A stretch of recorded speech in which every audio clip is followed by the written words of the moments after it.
体验山看横亘荒野，枯骨千堆。有一只被反举当先斗青钱，普通天长街，筑不朽的执念。天战血也战，万人泪。星火鼎沸，长举鬼魅，天地腾辉。山峦苍生，势不可碰的软肋。同往莫撤回，往下不可为。于心无愧，深情改天位。试问九天生根何为？疾风作悲，我不归。此生狼狈也不沦为命运的傀儡。生当何为？抽当出现，纵化成灰，我无悔。实现重现日月，换人间幸会。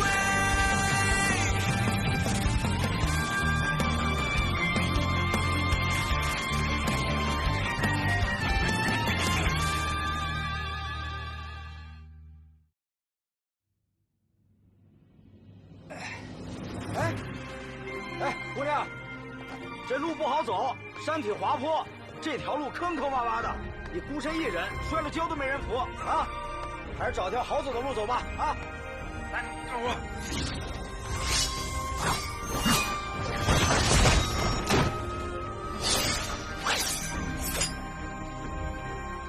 两位，打听一下，京城怎么走？食店老板说附近有个客栈，怎么还没到？这一路也没个歇脚的地方。红的绿的。书上说了，换完肉就能看见颜色了。还没好啊？应该快了吧？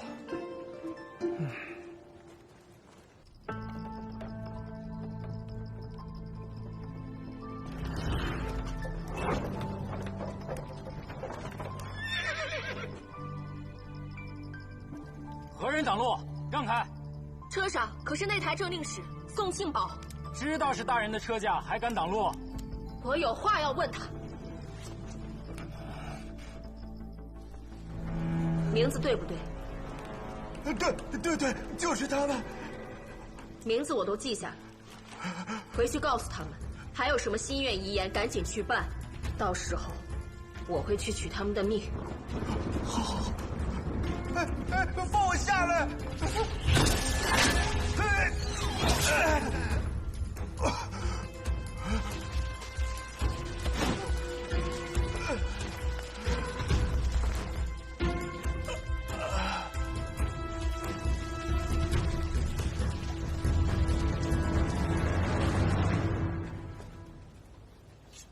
哎，终于到了。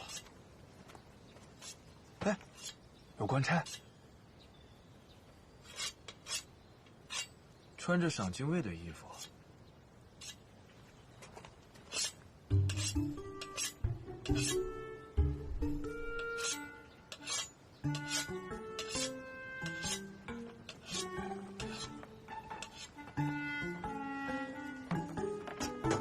站住！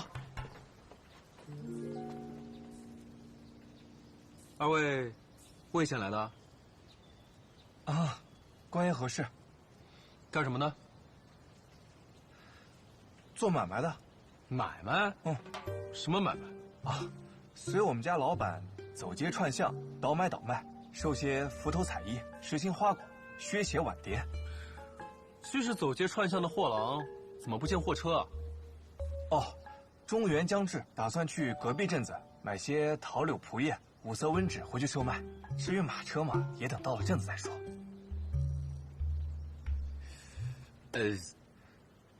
官爷莫非还有事？是这样啊，我是东州府的赏金卫，接了赏金榜来这抓人的，但那人一头扎进客栈里不出来，我在里面不好动手，只能在外面等着。这时日长了吧，钱都花光了，有些吃不起饭了。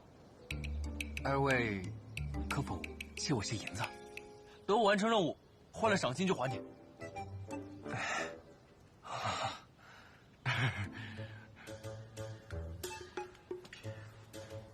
来，就这么多了。哦，哎，多了，一半就够了。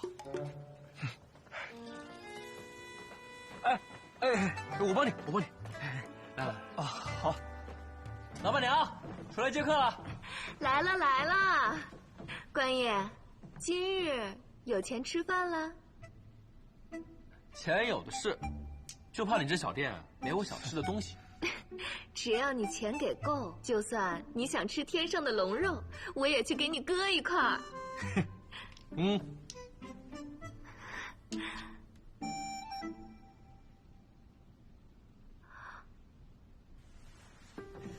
这二位是？啊，魏县来的大商人，1等1的豪客，好朋友。二位客官如何称呼？是要打尖儿还是住店？住店，给我们一间清静的上房。昨夜一场风雨，2楼的房间漏了雨，二位客官住在1楼可好？我给你们呀算便宜一点。便宜好啊，就1楼吧。老板娘，再来一些馒头肉饼、面皮片汤、烈酒牛肉，快点些，我们肚子都饿了。好嘞。来，兄弟，咱们里面坐。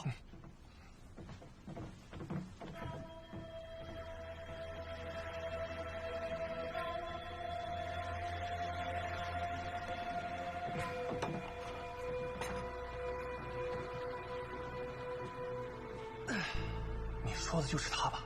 对，就是他，在府城杀了人，官府命我前来将他缉拿归案。抓他呀！没看着那块牌子上写着什么吗？知道这为什么叫平安客栈吗？这间客栈有个规矩，不管你是穷凶极恶的亡命之徒，还是被官差缉拿的朝廷要犯，亦或是纵横四海的江洋大盗，只要进了这间客栈，就不能动武，更不得伤人性命。他说什么就是什么。人家敢这么说，自然是有这个底气。瞧见刚才门口那位娇滴滴的老板娘了吗？一手双刀耍得密不透风，出神入化。听说她是快刀胡传的弟子。快刀胡传知道吗？江湖高手榜位置第8，不过听说已经去世了。菜来喽！3位，您的酒菜，馒头、肉饼、牛肉。哎，小哥，也给我一间客房，就在他隔壁。他呀，早就住皮店了，每日只吃白水面，1碗3个时辰，1日吃4碗，那面都泡成稀饭了，还守着碗不肯撒手呢。这么说，我很快就能回去复命了。真的啊？来个招牌菜庆祝庆祝。那算了，你们这的招牌菜太贵了，我可吃不起。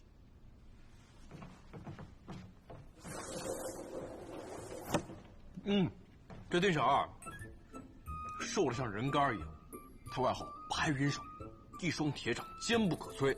早几年啊，也是江湖上叫得上号的高手。那后厨还有大胖厨子，那是个横练大师，他肉身强悍，刀枪不入，就是遇上寻常凶手，有一战之力。哦，那你怎么知道的那么清楚？前几日追他去大婶，进店抓人，和你一样不信规矩，跟他们打了一架。这，你没打过人家？哎，这可不是我打不过啊，我是前几日捉妖，中了妖毒，还没恢复好。哦，你一个赏金卫还会捉妖呢？多少都会一点。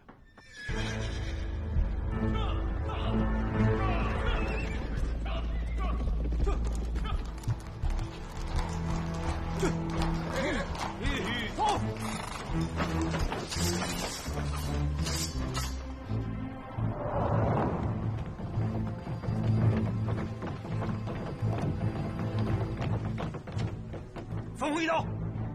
老子找了你这么多年，你倒是活得快活。放我一刀！江湖高手榜排行第1，什么时候放我一刀是你？嚯，好响亮的名号！你是何人？8年前，雷家铺，27条人命。风红一刀，我虽然没见过你这张脸，但是你的声音我记得清楚，你赖不掉。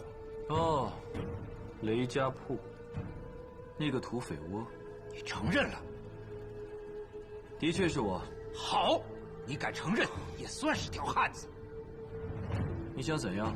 我找了你8年，自然是要用你的血来祭我兄弟的亡魂。你不能杀我。怎么？你以为身边有2个帮手，老子就怕了你？识字吗？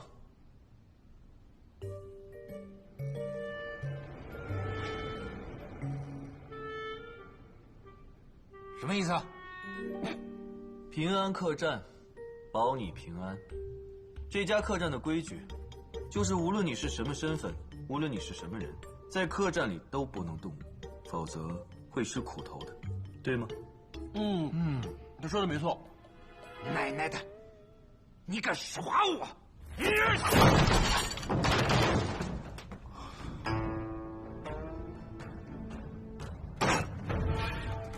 桌子1张10两，勺子茶杯1两一个，盘子酒碗2两一个，酒坛4两一个，茶壶6两一个，别的东西没坏，不算你们的钱了。一共36两银子，谁赔钱？老板娘生的花容月貌，脑子倒不太灵光。你出去打听打听，哪家的马匪出门还要花银子？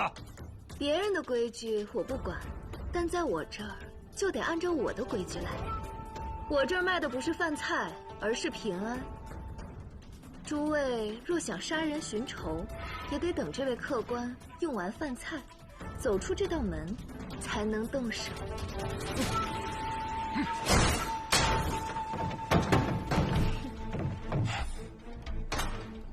什么狗屁客栈，跟老子讲规矩！今天我就血洗了你这小店，又能如何？如何？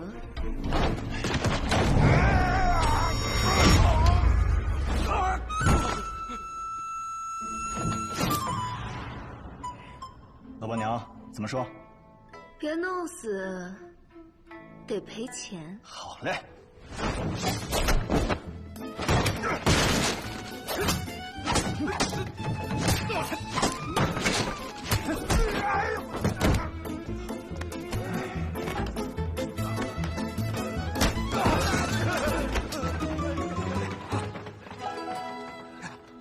放我一刀！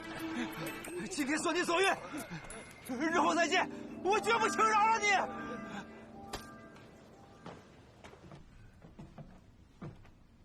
赔钱。我为什么赔钱？那你在这避了祸，不要银子的呀？这么多人避了祸，为什么只要我赔钱？客官和我以前认识的一个人长得很像，他姓陆，是个画师，不知公子认不认得？在这世间，相像的人有很多。也是，他11年前呀就长你这个样子了，算算日子，现在应该也有一些年纪了。一共36两，就收你30两好了。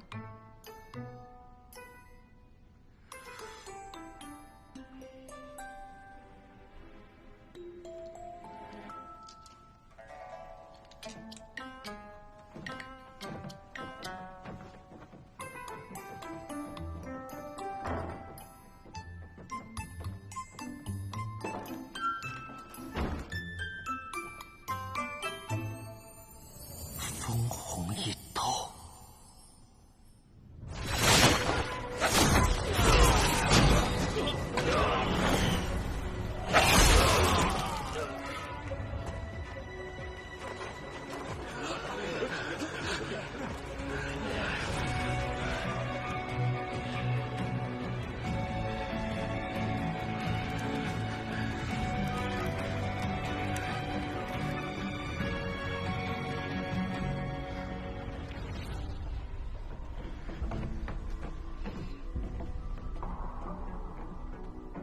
你认不认罪？我乃金明主帅，陛下亲封的骠骑将军，你岂敢动我？你认不认？我认罪。未见梁皇渎职案，是梁文锦那个狗贼指使我这么干的。我知道陆大人是个好官，他是为了救百姓才使用的非常之法，可我没得选啊，是梁文锦那个老匹夫逼我的。有罪，当诛！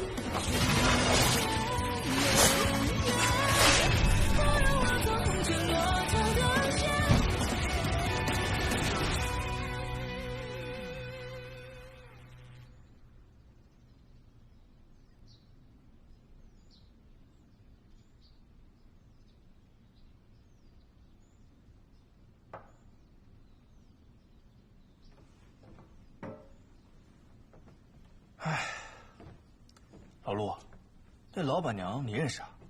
对，以前的邻居。邻居？我怎么不记得了？那段时间你不在，我去哪儿了？谁知道你去哪儿了？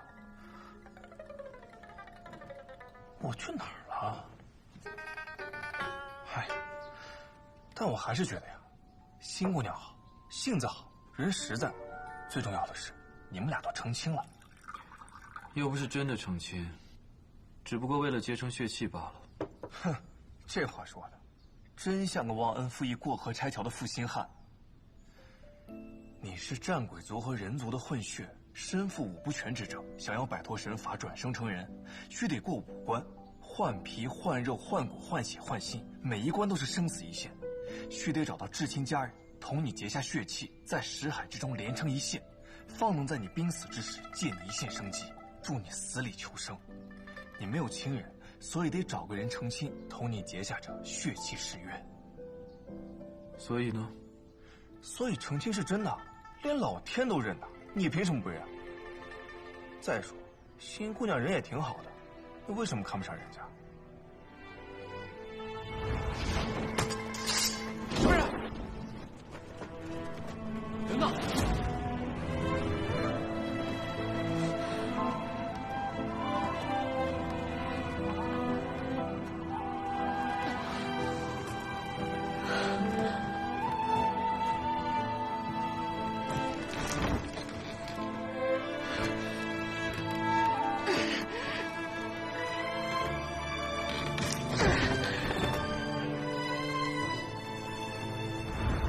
他有喜欢的人，他说自己是克夫的命，想找一个死囚成亲，去掉自己身上的煞气，免得未来伤到自己爱慕之人。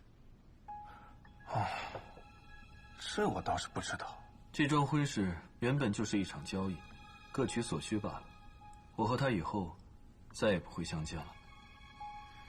唉，难得遇上这么好的一个姑娘，可惜了。不过她是修行之人，活得久，没准等你过了后面几关，还能再续前缘呢。接下来什么打算？你失忆了？当然是去崇灵谷换骨了。哦，对，换骨。风大侠，歇下了吗？可否赏个脸，吃杯冷酒？风大侠叫你的。来，风大侠，重新认识一下，小弟梅山君，江湖高手榜排行第2，适才真是有眼不识泰山，竟没瞧出您的身份。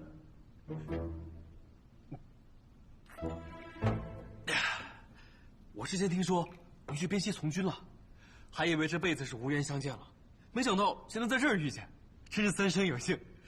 来，风大侠，我再敬你一杯。你叫梅山君？对，江湖高手榜第2，袖剑梅山，真是小弟。那你姓梅吗？我也不姓风，风红一刀只是一个名号。哦，我这怎么叫的这么拗口啊？一刀大侠，咱们再饮一杯。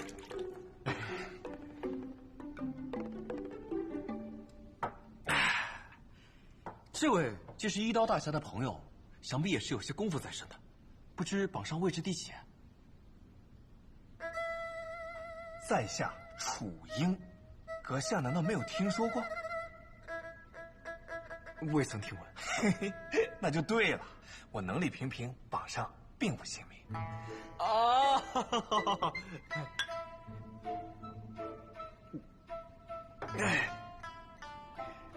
一刀大侠，不瞒你说，我行走江湖这么多年，遇见能人异士也不少。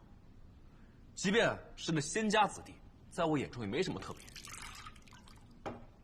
但只有你不同，我将你视作我的人生榜样，也是我的一生之敌，更是我唯一的对手。哎，这话说说就行啊，可别真动手。哎，单刀直入马家铺，燕回山出8大恶人，太子里杀恶霸虚灵，还有，我最喜欢的，云门关入仙家府邸，推炼丹炉，斩杀妖人，桩桩件件，都是我想干却没干成的事儿。那都是以前的事儿了，我已经退出江湖了。哎，你退不退出的那是你的事儿，但在我心里，我的目标就是要超越你，成为人族第一侠客。好，我虽比你差了一点点，但我也算是天资不凡啊。当年有不少仙门想收我为徒，我都没答应。为什么？如今仙家当道，朝野内外崇尚修行之术，我族百姓自出生起，若是没有灵根，便觉得低人一等。我觉得这不好。平平淡淡是种活法，入山修炼也是种活法，种田买卖、贩夫走卒都是活法。可活法哪分高低贵贱啊？我就是要打破这种观念，未来以武入圣，好叫世人知道，未必只有修仙才是正途。你想做的是侠客，为什么却做了朝廷的赏金卫？侠客可不好当，这一路上吃得住的，盘子碗碟，哪样不要钱啊？我要是不接点私活，早养活不起我自己了。赏金卫很赚钱吗？是啊，你瞧他，瞧着窝窝囊囊一个人，脑袋还是50两。他犯了什么罪啊？嗜赌成性，因为没钱，杀了好心收留他的房东一家人，老少7口，最小的不过3岁。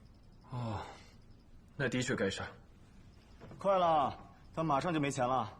哎，我说，今儿面钱该付了吧？好，知道。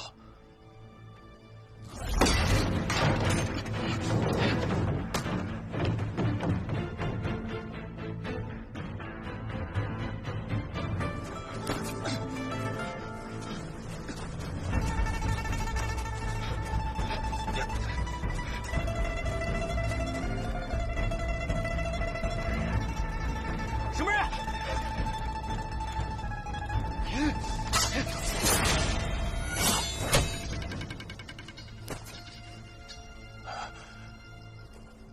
大人莫怕，不是那疯女人。好，站住！你来！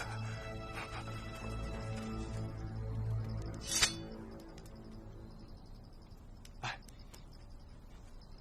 东州府赏金卫梅山君，奉殿中监徐大人令，追杀罪犯成功。各位身着官服，想必是有飞敌。教中乃是内台政令使宋大人，途经此地，要寻个安全地方落脚，你知道吗？安全地方，跟我来吧。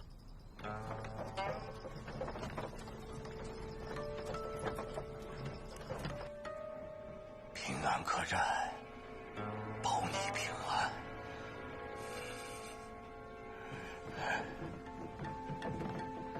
好，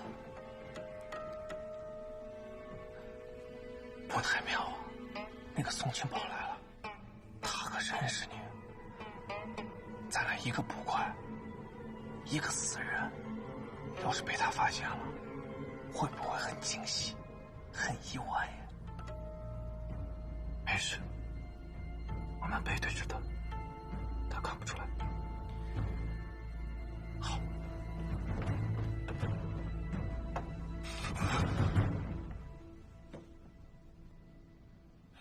大人，想吃点什么呀？哎，随便。来几道小菜，2盘馒头，1壶酒，要快。得嘞。大人放心，这里很干净，我们吃了饭就走，应该是无事的。分出2人在外戒备，轮班用饭。是。几位大人慢用。小二哥，帮我腌制一下，别让它臭了啊！明日就带走。你当这是腌蒜头呢？哟，得嘞，都听大爷您的。大人，就算没胃口，也多少吃点，一会儿咱们还要连夜赶路呢。哎呀，我这儿堵得慌，吃不下。你们吃，来，你们吃。大人可是遇到什么难事儿啊？在下东州府赏金卫梅山君，专接别人办不了的案子，只需把你的事儿写成状子，再去东州府挂个单，定个赏金，到时候我去收钱，我也就给你办了。哎，这事儿若是东州府能办得了，我也就不必这么发愁了。哦，这世上还有东州府办不了的事儿？实不相瞒，在下江湖高手榜排行第2，剑法已入真化，只要钱到位，什么事都好商量。这就不是钱的事儿。别说你是天榜第2，就是换了那位榜首封红一刀来，也扛不住人家一招。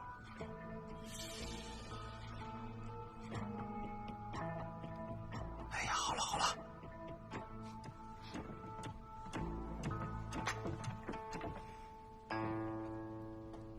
这里距离西河大营还有多远啊？不足100里，咱们连夜赶路，明早就到。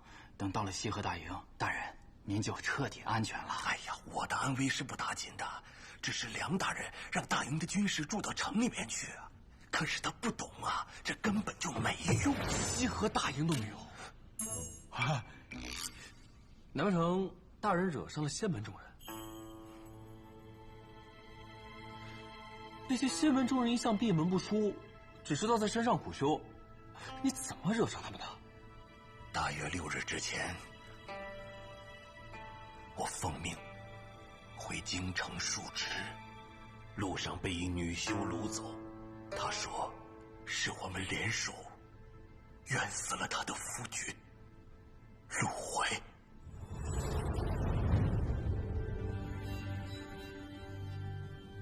糟了，他说的不会是新仙子吧？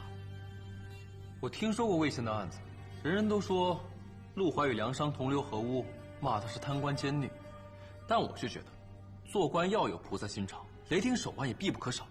苔藓种子开不出花，陆怀若真是一心贪污，又怎会让魏县百姓落个好下场？大侠说的有理呀，但倘若如此，那修者理应在魏县杀个痛快，又怎会杀上京城？你刚才口中的他们，指的又是何人？大人，喝酒可以助兴，但压不住愧疚。你若是再饮，可就要醉了。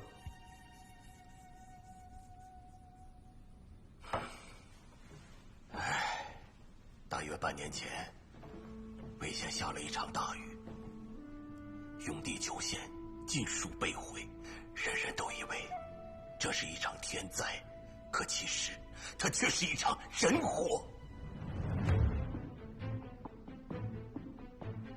贪污？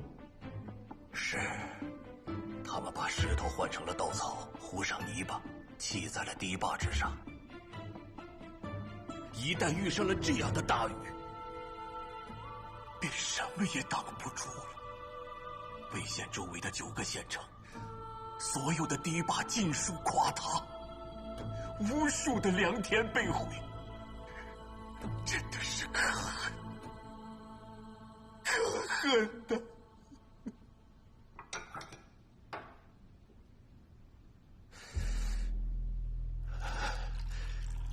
这帮狗官现在将所有的罪名都推到了当初驻军在堤坝附近的陆怀头上，这也是没办法。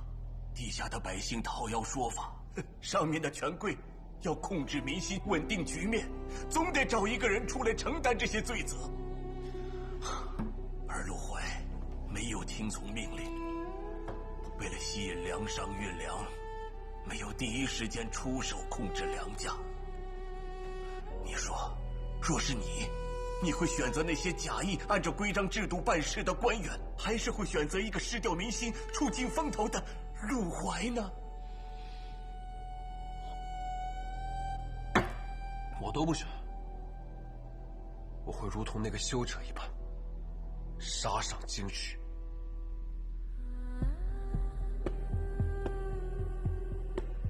将陆怀押入大牢。陆大人，请吧。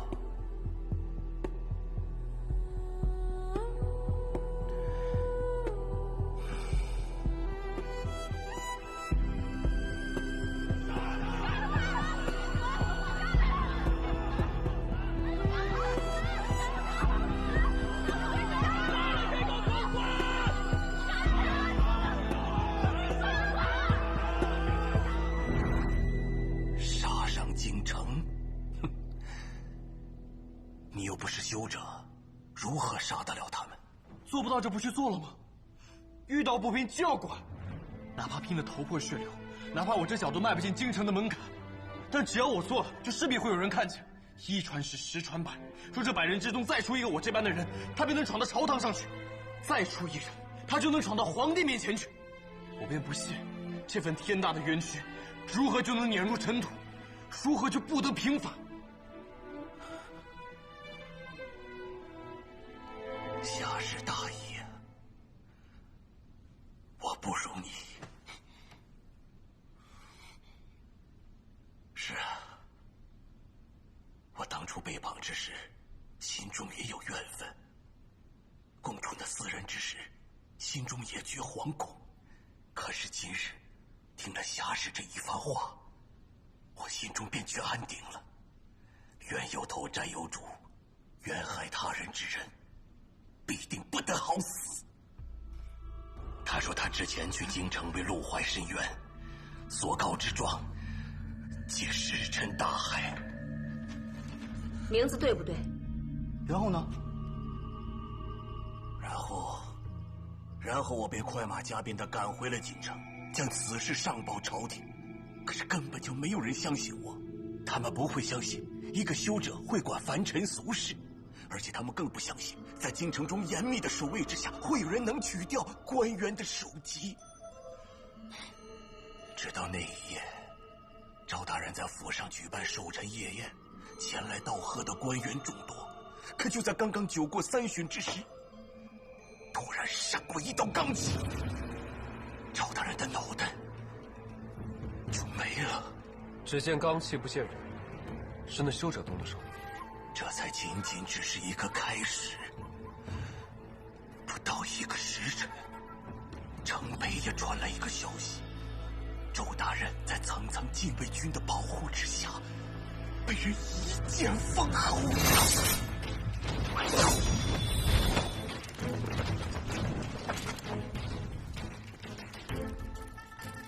来者何人？北衙禁军校尉李晃奉圣命而来，敢问教中可是周大人？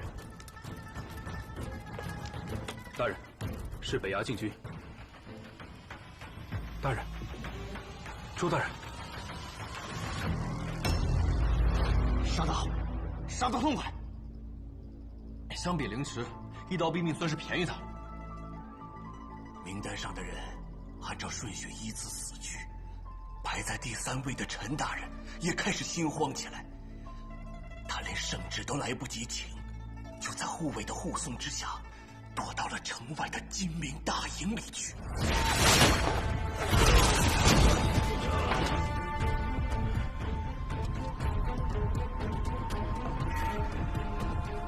有罪，当诛！庙堂无道，自有3尺清风匡扶正义。你身为官员，有冤不诉，有案不翻，不配与我饮酒。大胆！哎呀，罢了，50两一坛，还喝吗？这么贵啊！我们这客栈卖的是平安，你们惹了那么大的事都进来，当然要贵一些了。我们大人的平安何须你来保？那女子以修者身份干预俗事，破了道心誓言，定会遭到反噬。能不能挺过这一遭还是两说。便是她挺过了，朝廷也已向各大仙门去信，仙门不会坐视不管。等人都到齐了，他的命也就到头了。哎呀，别说了。要我说，这些修者就是惹祸的根苗，陛下就该下令不许老百姓修仙，这样大家都一般水平，就算闯了祸，也大不过天，不是？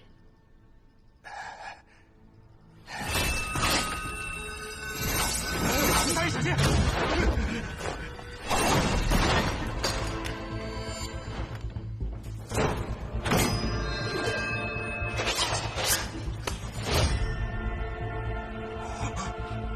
桌子10两，客官若赔不起，今日就别想离开这店。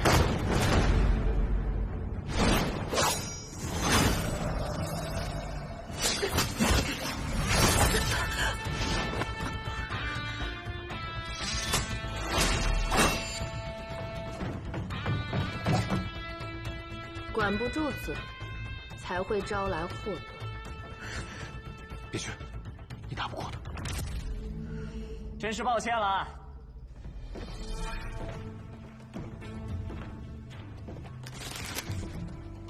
我家师妹性子急，很少与凡人交手，不知轻重，还望这位娘子见谅。多少损失，我都赔。人家说的也没错呀，你们这些修仙的可不就是惹祸的根苗吗？怎么戳大心窝子，臊得要杀人呢？左莹莹，既然来了，为何不现身一见？你们一见面就喊打喊杀的，有什么好见的？我和你们也不是一路人，不过是听说正道出了个很有种的小弟子，敢一个人杀上京城去，便想来瞧瞧热闹。谁成想，刚一来就看到这个母老虎在咬人。林慕寒，他脾气那么差，你还天天和他贴在一起，是不是馋他的身子呀？贱人！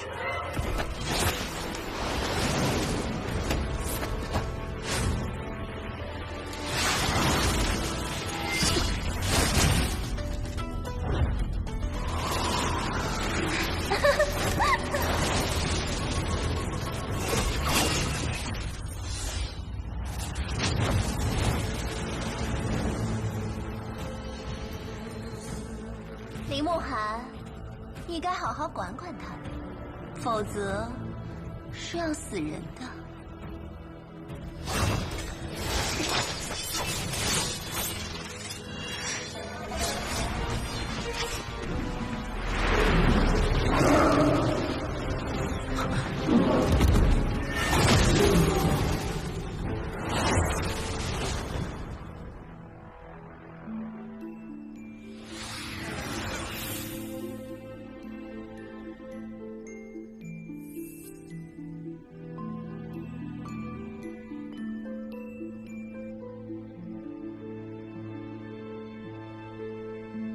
周姑娘，好久不见。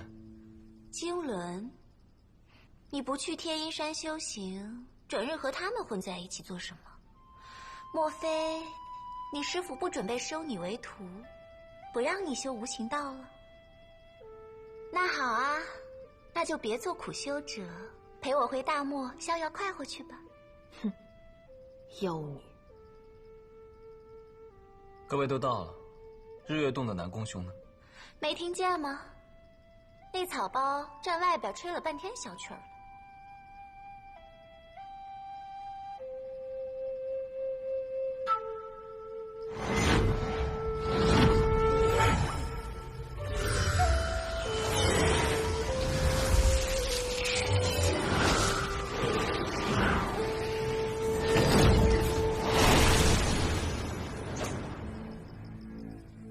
气性挺大，心眼儿倒小。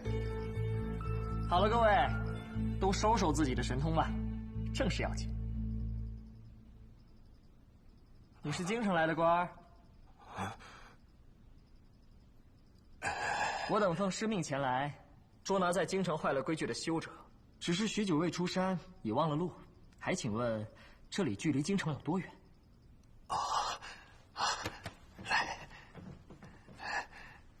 这么说，你们都是灵寂山修仙的人？在下灵寂山少宗主别慕寒，我边上这位是我师妹江姬。散修金轮，而外面那位善以月生为刃的，是日月洞的南宫孤狐。哦，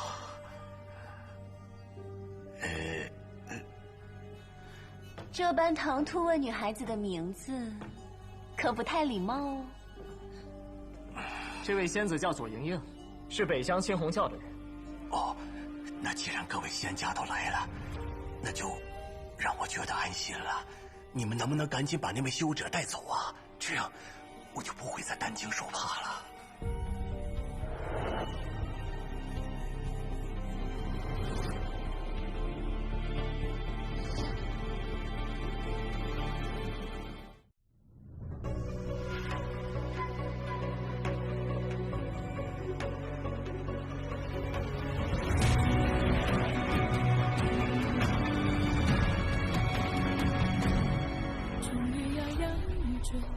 也偏不胜他妥协，与其追恋风月，不如决然于苍山进退。绿刀剑是深念，是为不共身边。修为险，化飞烟，也要看这世人沉寂的天亮一片，不怕迷雾遮眼。正义会太平年，你听怒浪滔天，多少哀怨得以平息，多少人不依不偏。指天问缘，不让我做红尘落脚的线，凌驾一边，这周边对错之间，天下为